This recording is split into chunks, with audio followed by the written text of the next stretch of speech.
اور اے رسول وہ وقت یاد کرو جب آپ صبح سویرے اپنے گھر والوں کے پاس سے نکل کر ایمان والوں کو جنگ کے لیے مختلف مورچوں پر متعین کر رہے تھے، اور اللہ خوب سننے والا جاننے والا ہے۔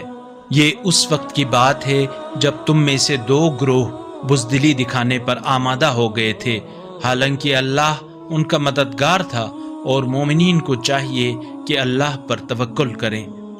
بتحقیق بدر میں اللہ نے تمہاری مدد کی جب تم کمزور تھے، پس اللہ سے ڈرو تاکہ شکر گزار بن جاؤ۔ جب آپ مومنین سے کہہ رہے تھے کیا تمہارے لیے کافی نہیں ہے کہ تمہارا پروردگار 3000 فرشتے نازل فرما کر تمہاری مدد کرے؟